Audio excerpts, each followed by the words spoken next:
Hi, what's cooking? So, everybody has their favorite spices. I'm no different. And of course, we never forget the sasongoya. So today, I'm experimenting with what I want to call golden nuggets. And the reason I want to call them golden nuggets is because when I flash fry, flash roast, there's a coating.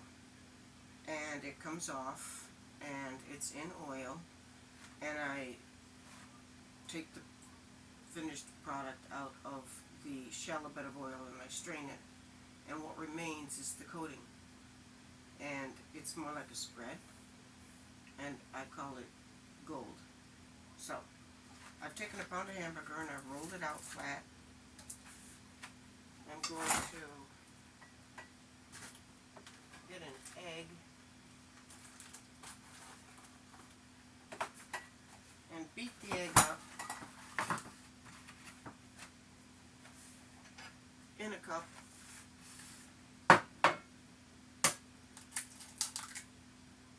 With that fancy one egg smash up flex. So I'm sure that there's latchkey kids out there. Latchkey kids are kids that are allowed to use the stove. They're allowed to let themselves in the house with a key. And a lot of times, these kids who aren't parents are parents to their siblings, which I think is adorable and necessary, and it builds parenting skills for their future. I had latchkey kids, I was a worker. I had, basically no choice. I could have, opted not to work, but I didn't. I opted to work a lot. And so my children were forced at a tender age, the older ones, to basically raise the little ones. They were my assistants. And boy, they earned their keep. So,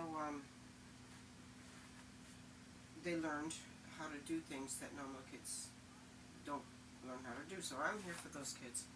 The ones whose mom or dad has to work and has no choice. So these are an alternative to chicken nuggets. So I rolled out the meat.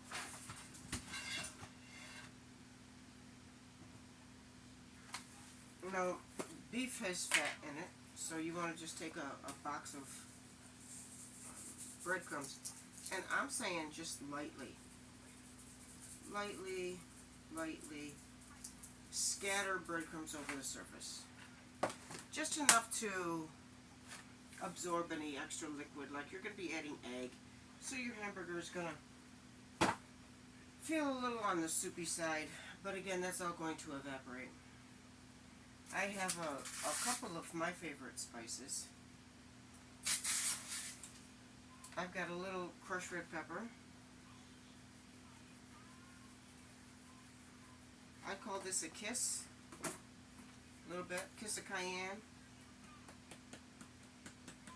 And I don't mean much. I mean very little. Now on the other items, I'm going to be a little more generous. You've got your onion powder. We're going to go right over the top. And you got your garlic powder. Not a whole lot, because you're going to flip this baby over and, do the other side. My intention here is to not overwork the meat. So if you don't overwork the meat, you've got to spread out the surface in order to get your seasonings on everything. So this is your oxtail seasoning. Your oxtail, your crushed pepper, and your cayenne have a little bite to them. And a little bite to them speeds up your metabolism. Let's say you got a weight problem. Let's say you're a little chubbier than you probably should be. Case in point, side view. Okay. Number one, drink water, water, water, water, water, water, water. Try to stay away from your empty calories. Empty calories are the good things. Potato chips, Milky Ways, chocolate-covered cherries. I mean, whatever your vice. Let me give you some advice. Stay away from your vice if your vice isn't filled with nutrients. Here's a little curry. Curry means you care. Paprika. Paprika, the good stuff. The important stuff, that's got some heat. This is just regular old paprika. Now you gotta add your herbs. First of all, add a little Montreal steak seasoning. Not a lot because it has salt in it. A little bit of parsley. Parsley does the body good. Why don't you Google parsley and see what's happening in the parsley department? Your thyme, T-H-Y-M-E. Why don't you Google thyme? A lot of good action going on in the thyme department.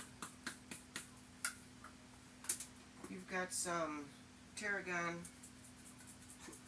Google that tarragon, baby. And of course, oregano. Now, I'm not afraid to experiment, so I've got a little oregano pesto here.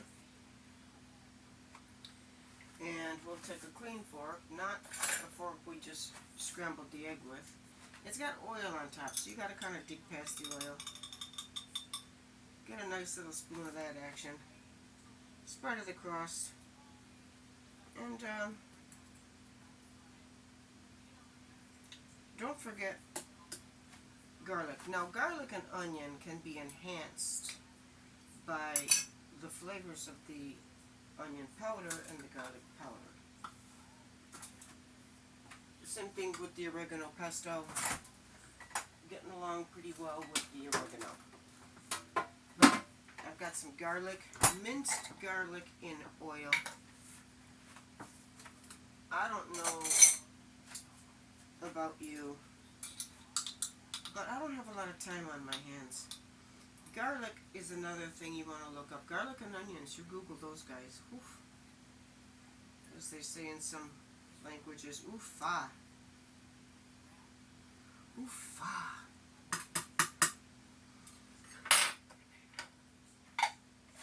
Alright, so you got all your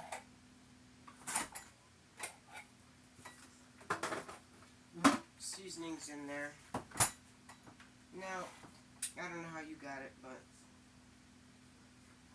I have another plastic cutting board, but I don't have one as big as the one I used, so my main objective is to flip this guy over. And she does it, and the crowd goes wild. I have a block scraper that I got from the dollar store that really comes in handy when you're greedy and don't want to miss anything. Now my table is clean, so whatever seasoning missed or ran amok can be just block scraped right up. And you just kind of do the same thing on the other side.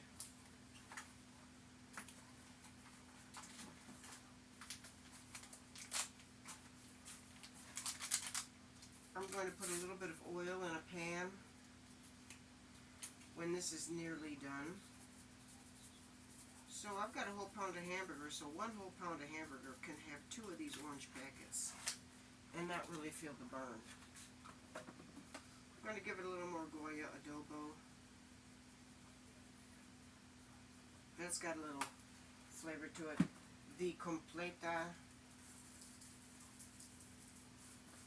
What else was really a significant player? Oxtail.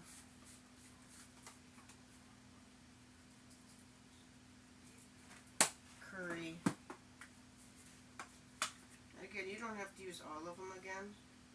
Just your main players. Like, I'm not going to add any more crushed pepper, no more cayenne. because these are going to go through it, you know. They're going to be flavored this way and that. And the process you're going to do is going to spread some of that flavor into the oil and such. We're done. So now a little more breadcrumbs, because when I add that egg, it's going to get soupy. Not a lot. Not a lot. The egg is all beaten. Get all that pesto rinsed off your fork. Get it into the egg. The egg kind of holds this mess together. Now I'm going to roll it up like a jelly roll.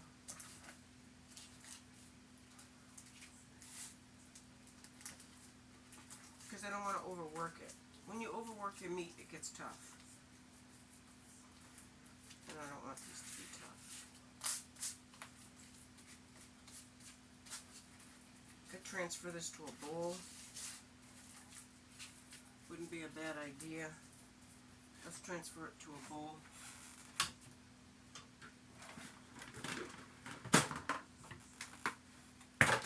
Okay.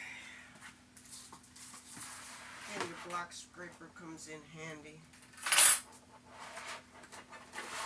because you don't want to miss anything. So this is basically a placemat, a clear placemat that I have opted to use as a cutting board. And I don't really go home very often. I just kind of live at work here, there, and everywhere, whatever. I mean, I do go home, but that's where they are. So if I ever want more, I'll go home and get more. I always get my stuff and bring it home because my client is cool like that. He just lets me do me out here, and he reaps the benefits. I said, can I film a YouTube? He said, yeah, I don't care what you do. Alright, so I'm going to shape these into uniform sized meatballs. But I want to use the smallest cup I've got. So I'm going to go with the quarter cup. This is the quarter. Yeah, this is the quarter. And the quarter might even be too big. Because we're making nuggets. We're not making meatballs. And this is an experiment. So this is the process. You know, the process is like the infomercial. If you got time, you got time. If you haven't got time, you haven't got time. That's up to you. If you want to learn how to do this, you know, make the time. So now this isn't as soupy as I have seen it in the past. So we're just going to ball these quick. And that's going to take a second, so I'll be right back. Okay, so this is what occurred. I measured and shaped my nuggets, and here's the issue. They're too big. So these are going to have to be 1/8 of a cup. So I got my plastic cutting board back out, and now I have to cut them all in half. So I want them this size, and then I've got to flatten them. I mean, it would be smart to use a scale to get these perfect.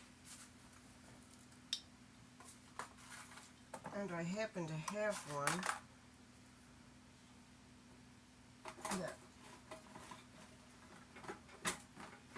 I got at a garage sale years and years ago.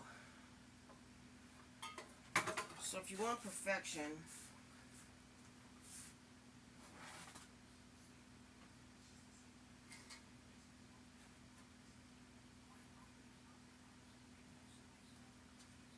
use a scale. If you want to eyeball it because you haven't got all afternoon, you can do that as well. So let's see. What is an eighth of a cup? An eighth of a cup is basically a tablespoon. So my nuggets have to be like a tablespoon big. Oh my gosh, you guys, I can't. I just can't. So now I have to redo these. Oh, hold on, I'll be back.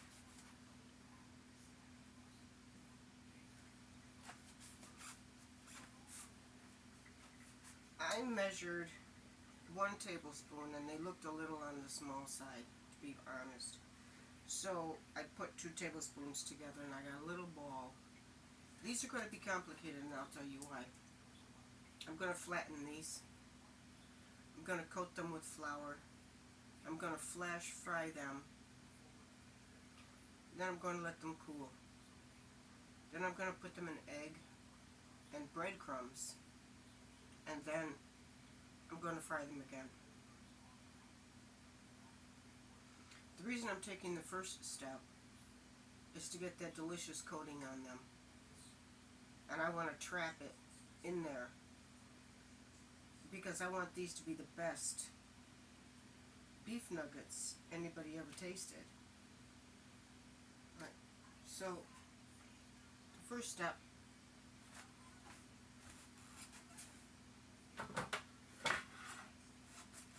I have to get down my tray of flour.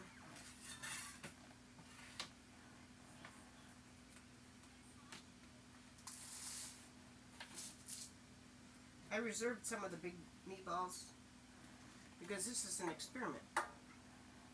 And my meatballs are delicious. Anyways, and I'm out of meatballs. So either way, I need some meatballs. So, alright. Let me roll these in flour. I'll shape them in a minute. Let's get them all coated with flour. While I'm shaping them, the oil can heat up because it's going to be shallow oil.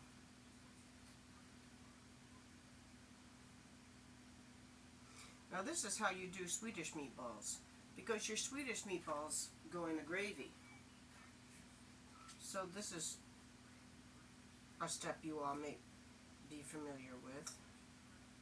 And again, if you're a kid cooking in the kitchen, let's say you take art class, you know, let's say you have a little creativity going on in you. These would be fun to make for you, right?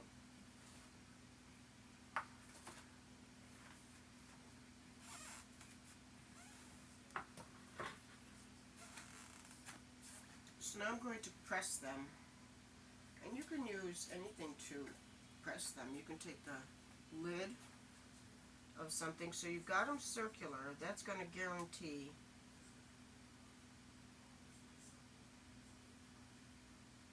that they're going to be perfectly round.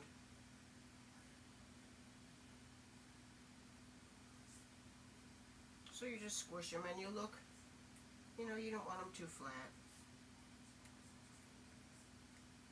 You want them like a nugget, right?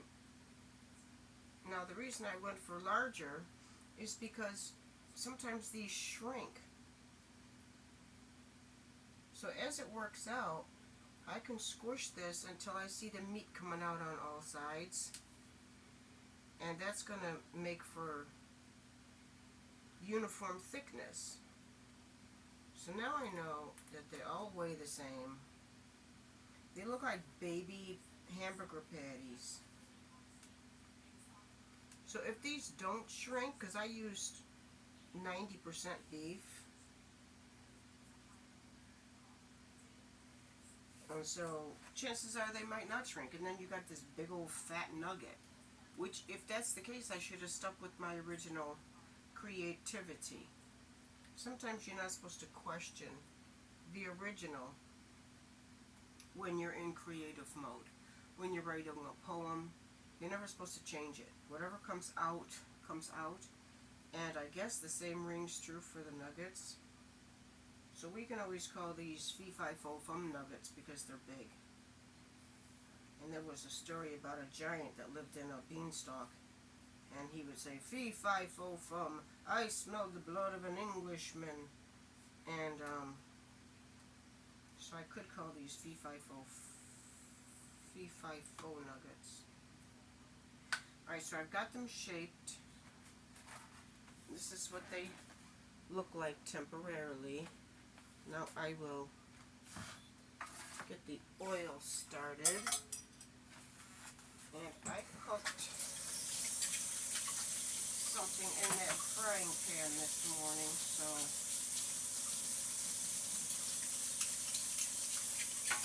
I want to rinse it out. I could leave it and get the flavor. Sometimes you just want to leave the flavor in there, but I want to start out with a nice fresh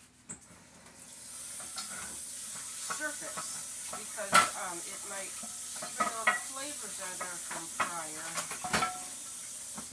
There also might be a texture that you don't want that will cause something to stick. Alright, so fine. Never use soap on your cast iron, okay? And we've got all kinds of fun things going on here. I've got kidney beans and fire roasted tomatoes with green chilies. You know, I'm in the mode, baby. I'm in the mode. Let's get the glare out. Let's get some oil on.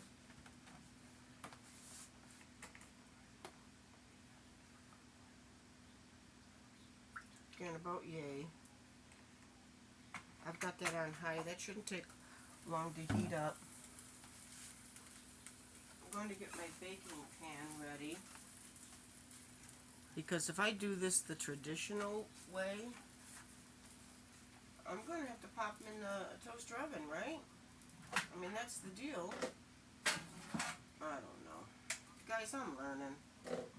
This is an experiment, let's be honest. I've got a little bit of oil in the bottom of this pan.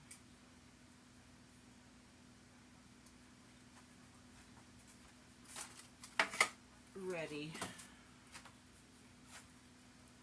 And I'm going to drop these in just a minute, but I'm going to get out another egg, beat the egg up, and so, well, I can just do that. Let me get out another egg and the breadcrumbs and get that ready for my next move.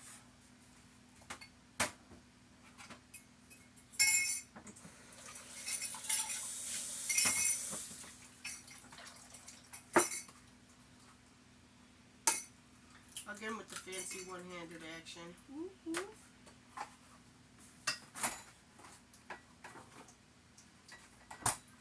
And we're going to beat that up.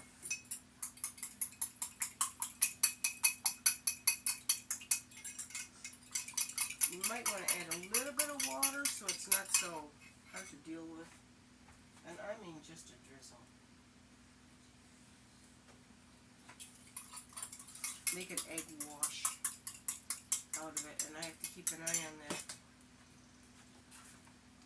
Because as soon as that starts smoking, these have to go in. What's nice about flash frying is it's in and out, baby. In and out. No playing. These aren't going to take any kind of 30 seconds either. You're going to get them in, turn them, out. Toaster oven, cool, egg wash, breadcrumb, fry again. I'm not going to pour that oil over my nuggets because I have a little oil in the pan or in the baking dish already. Guys, this is a theory, a technique. It's repetitive and it's going to happen a lot. The technique is what I'm selling. The techniques, the layers of prep, the depth of flavor, the quality, the uniqueness. I don't want anybody else cranking stuff out that tastes like yours. I want yours to be perfect, secretive, proprietary. How do they do it? Who's ever your feeding whoever you are feeding, whomever you are feeding.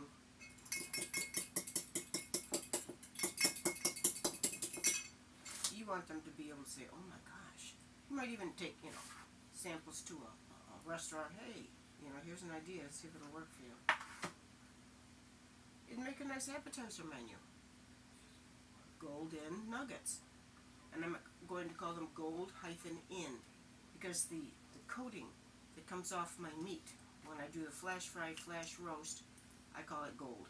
So gold-in nuggets. Golden nuggets. What's a golden nugget? You can make veggie golden nuggets, beef golden nuggets, chicken golden nuggets. Oh my gosh. Guys, we're onto something. What? And you learned it here. You heard it here, folks. You heard it here.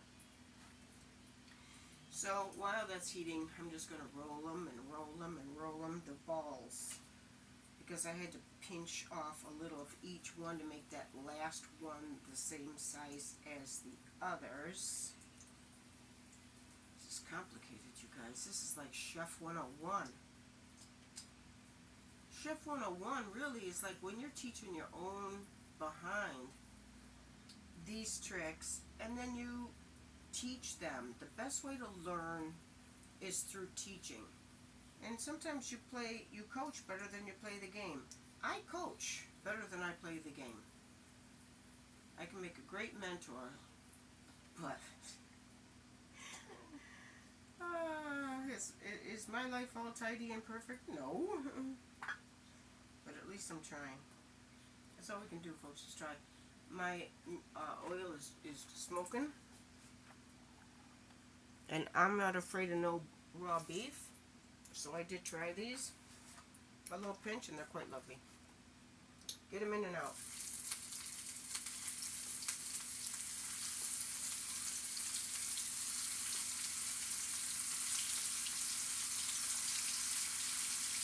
This made 7.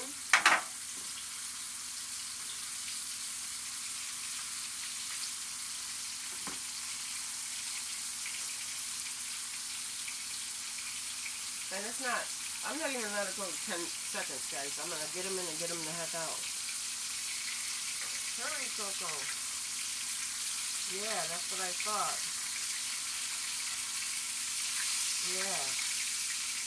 They're already fully colored on the other side. And you don't want them cooked. That's the next stage. And then the third stage is going to be to crisp them up with breadcrumbs like you would a chicken nugget. Man, 30, how about 10? How about 15 seconds? Forget the 30. Of course, these are little guys too.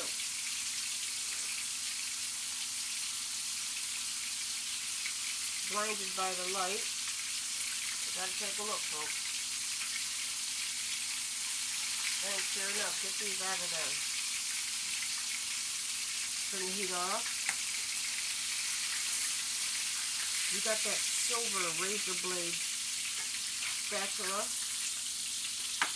It's better than plastic because plastic melts if you're always getting it up in your oil. Okay, take that right off.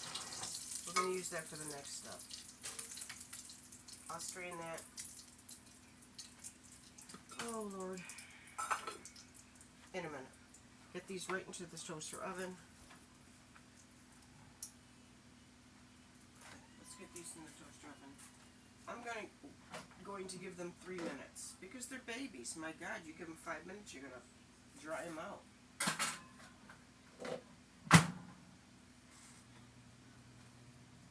Okay, and on convection, it's hotter anyways. So now, I don't know, let's just do these up.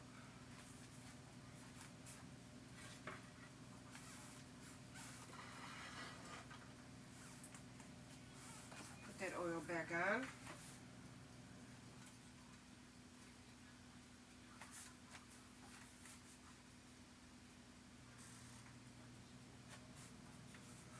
Okay. Flour these up. Now these are just going to be regular. I don't know, I could do some king-size nuggets too, right? I mean, since we're all getting carried away here, let's take a look what a king-size nugget would look like.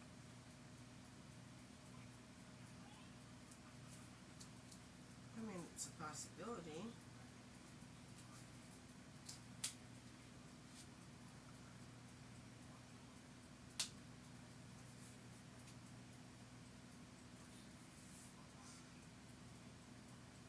And if you're having like spaghetti with meatballs, so you can use these instead, right? So I'm flipping these over to press them twice. And you know what? They look like little flowers. Look at, because the edge of the lid has all this extra hanging off. They look like little, like beef daisies.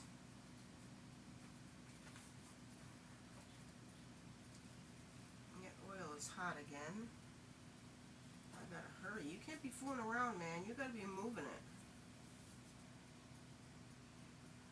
These are kind of cute. They made 6.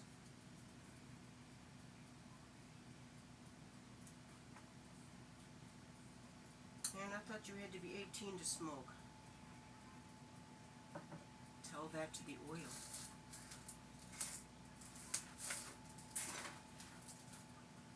Come on over. See what we got.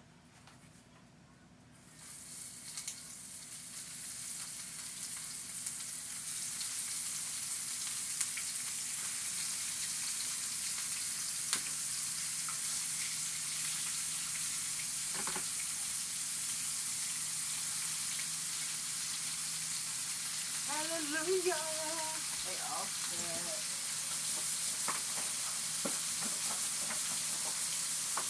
Those in the toaster oven are done. Those are ready to flip. I'm playing You Lose, washing the lid, how do you do?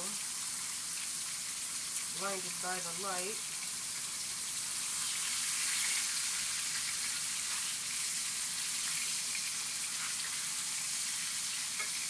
Timing is everything. You need an internal clock for this kind of thing. Let me grab those out of the toaster oven.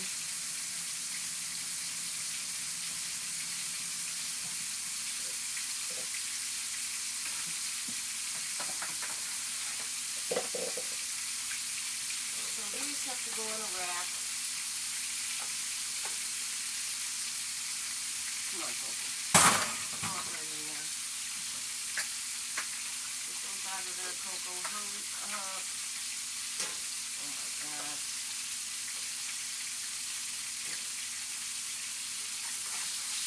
Turn the heat off. Get the pan off. Get these out. Alright, so now by the time, turn this off. By the time the oil is cooled, you're going to be ready to heat it back up again. Let's strain the oil. We've got to get those into the toaster oven quick.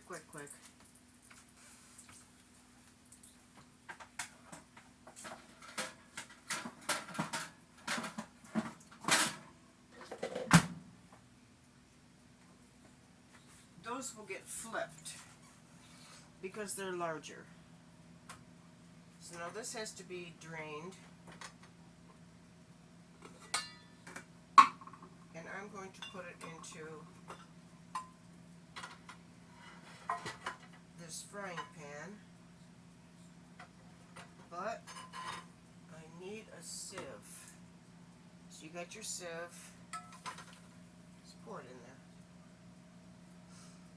This extra stuff would have gone on the hamburgers, but I'm not playing today because I haven't really got that kind of time.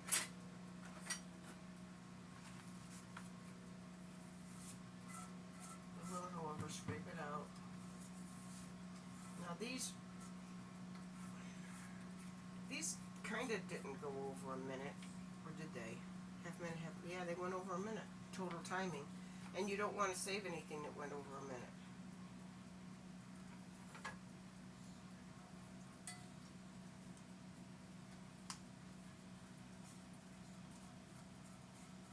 I really have to learn how to be left-handed more ambidextrous, so that you can actually see what I'm doing. So now this oil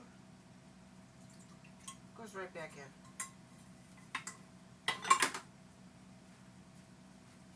It's just what happens.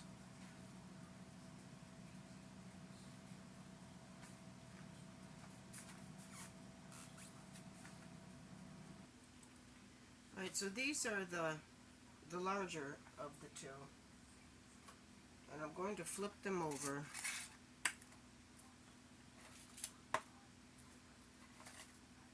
And I just gave these 3 minutes. So now I'm going to put these baby burgers back in. Or these king-size nuggets. Isn't it funny how perspective decides if they're baby burgers or king-size nuggets? Perspective. Okay, let me pop these back in.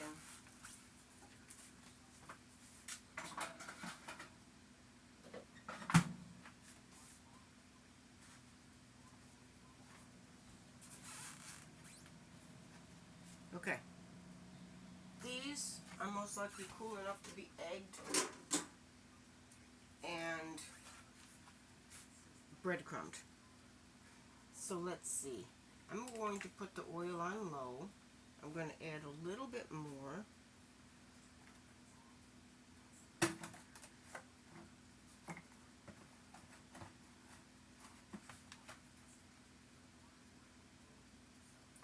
Not much.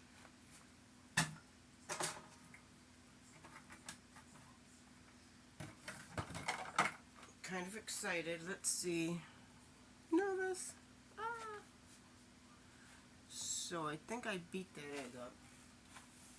I'm done with my flour. I can get that out of the way. And again, I store that up top. Let me get a surface.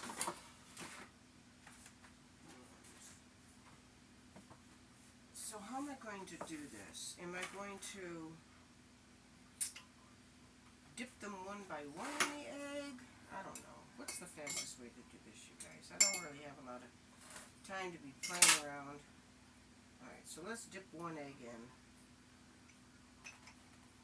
Get it out. Another one in. One patty, not one egg. Sometimes I listen to these later and I got all this dyslexic speech going on. Alright, so we're going to dunk our golden nuggets one by one. I've got seasoned breadcrumbs and I've got plain breadcrumbs. I happen to grab the Italian style. So I'm going to scatter some breadcrumbs. I'm going to turn them. I have a tray of breadcrumbs up there, come to think of it.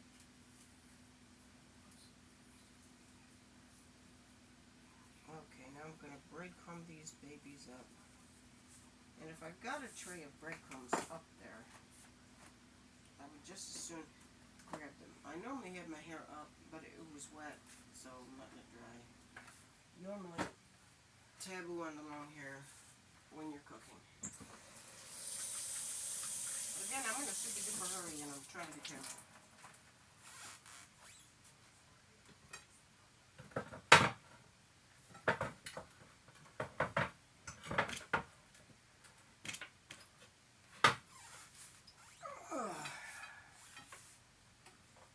Done with this.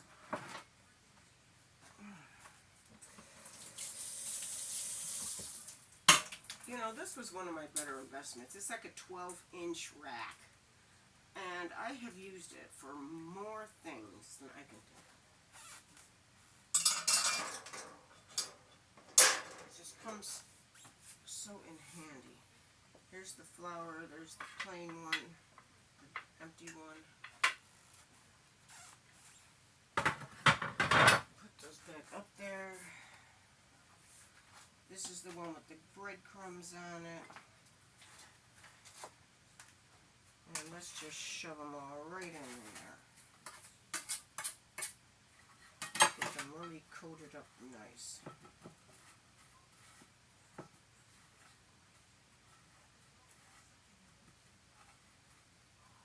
This is a fun experiment, you guys.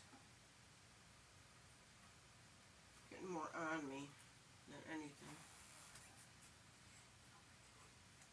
Okay, the oil's on high.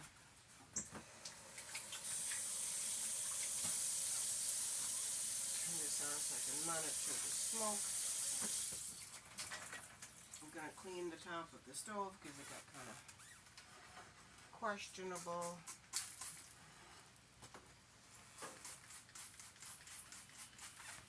I keep napkins handy in stacks all over the place. You don't know how many times I've needed a napkin or a paper towel, what have you, and I'm way over there or way over there, so I have them every which way, which is okay. You gotta sneeze, grab a napkin. Just washed your hands, grab a napkin. They're just handy as can be. I wonder how far I can bring that over without getting that glare. Okay, I kind of see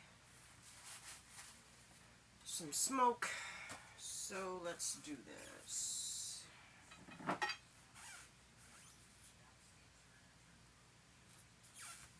You still got that one in the back.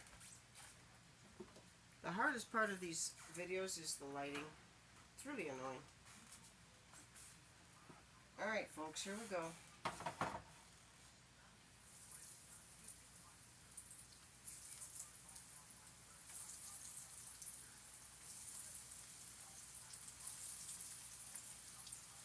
I could definitely have stuck with the original size on these. Really, I could have. Now these, I'll bring them over, are done. And I'm not going to bread these.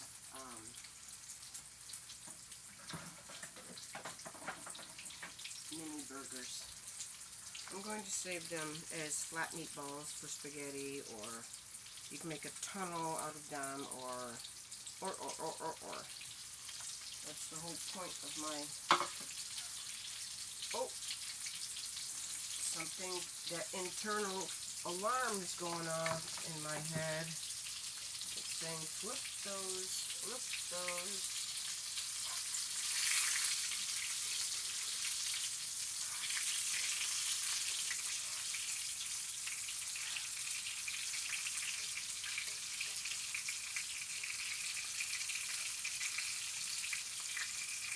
Wow. They're too big. They didn't shrink. Man. That's what I get for not getting the cheap hamburger. You buy top shelf, you get top shelf. What are you gonna do? Again, they're not gonna go long. I'm saying they're done. Now I'm going to take the stove top lid, put it on the bottom, use the top as a rack, and get these to blank out of there. Oh yeah, get them out, get them out, get them out.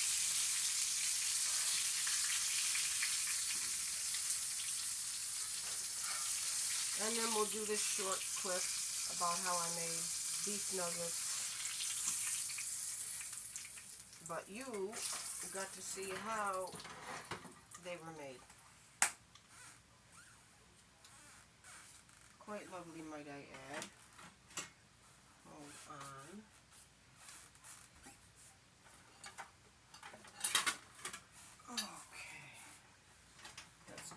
on to a plate. And what have we got, huh? We've got these darling little golden nuggets. Should we try one? Alright, we will. Look, there's color in them. You know what that means? Not only did you get a nugget, but you got it medium rare.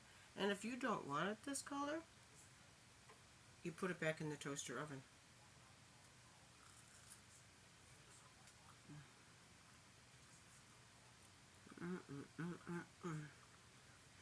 So not only are they too big, if they had been small, like a nugget is, God, you guys, these are so good. Hold on. Holy cow.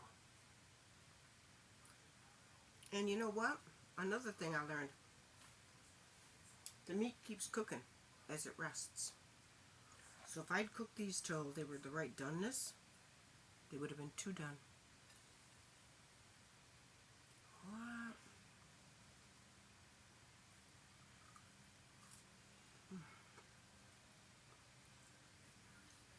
Holy crap. You guys, those are so good. Now wait. Oh, bummer. I used the whole bottle of barbecue sauce on my barbecue meatballs. Now I don't have any barbecue sauce for my golden nuggets. Oh well. I hope you enjoyed this.